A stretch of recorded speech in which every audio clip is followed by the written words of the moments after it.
Foam guns. Are they the budget-friendly summer hack for safer washes, or just a sudsy gimmick?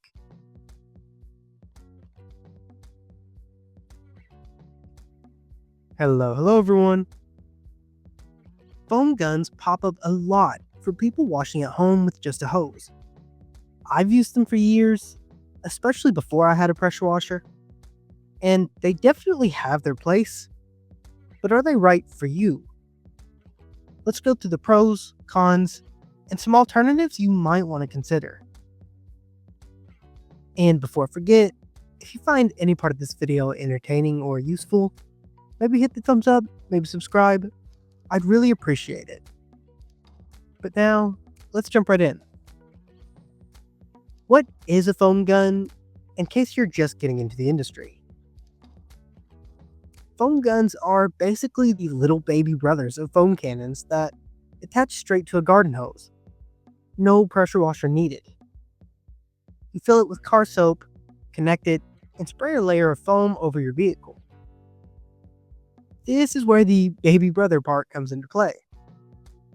It's not going to be clingy like a foam cannon, so you can't expect it to be useful for, say, dwell time and to really attach itself onto heavy grime to break it down.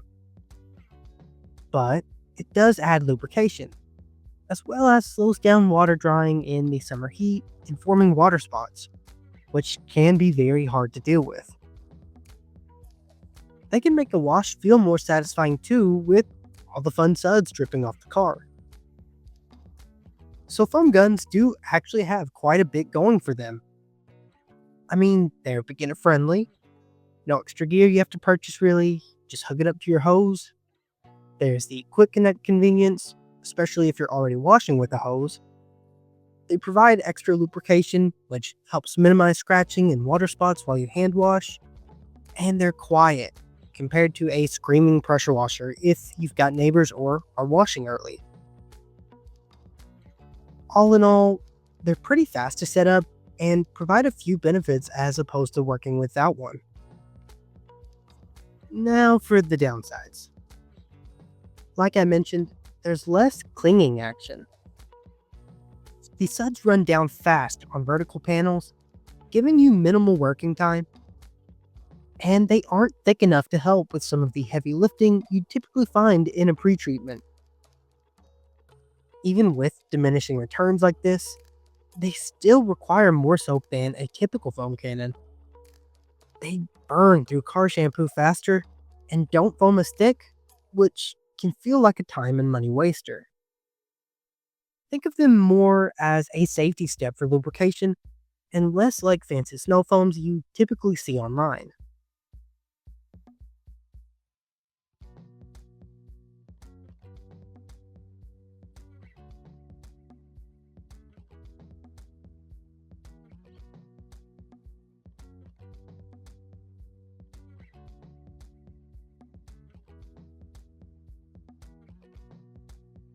This all means that foam cannons just dominate, right? Well, they do produce more coverage and cleaning power. The pressurized foam clings longer, meaning it breaks down dirt better, and in some instances can get pretty darn close to becoming a touchless wash. But they need a pressure washer, which costs more upfront and takes longer to set up overall. So in some cases, foam guns can come out on top, considering they're budget-friendly and quick, even with the less performance.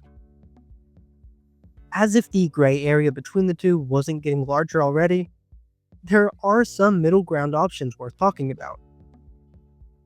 Pump sprayers, for example, have become widely used in the industry. They can produce thicker foam than a gun, albeit with less even coverage sometimes, while not needing a hose at all.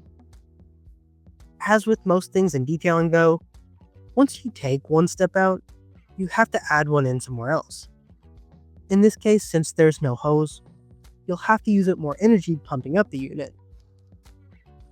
Nowadays, there's actually been some improvements in this department with battery-powered and compressor foamers. So you can skip the manual pumping, but it's still hard to reach that cannon level foam, at least in a reasonable price range. Personally, I've foamed entire cars with handheld pump sprayers, some even off Timu, but I mostly use them now for wheels and lower panels, especially so I don't have to go back and forth refilling them. If you are wanting a high quality one that many in the community go to though, then it's worth checking out the IK foamers. So now that we've weighed out some of our options, it really boils down to this. Foam guns are best for lightly dirty cars, regular summer washes, or anyone without a pressure washer. If you want lubrication and fun without all the extra gear, then they're actually a solid option.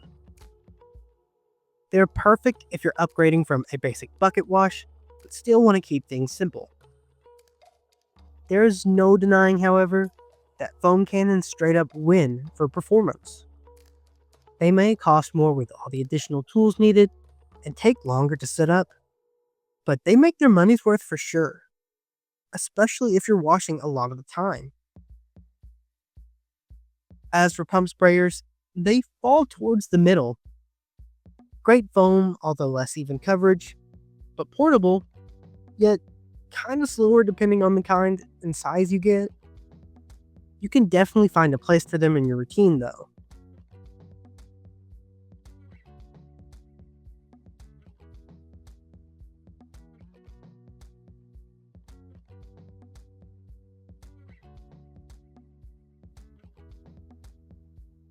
If you are leaning more towards the pump sprayer side of things, there is a way to level them up to foam cannon levels of efficiency that we haven't mentioned. If you just want a tool that's fast, cheap, and safe, rinseless washes win. That's actually what I use most days when I'm out now. Rinseless doesn't have to sud in any way, meaning it's super simple to layer on the surface and get a powerful grime remover. But it's understandable if you want to stick with the foam side of things, which is why I have other videos all about the ins and outs of rinseless washing.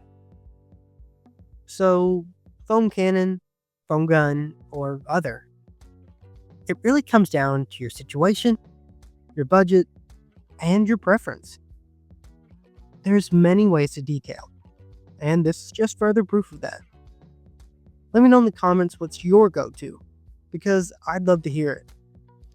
If you found any part of this video entertaining or useful, maybe hit the thumbs up, maybe subscribe. I'd really appreciate it. Thanks for tuning in, guys, and that's that. See ya.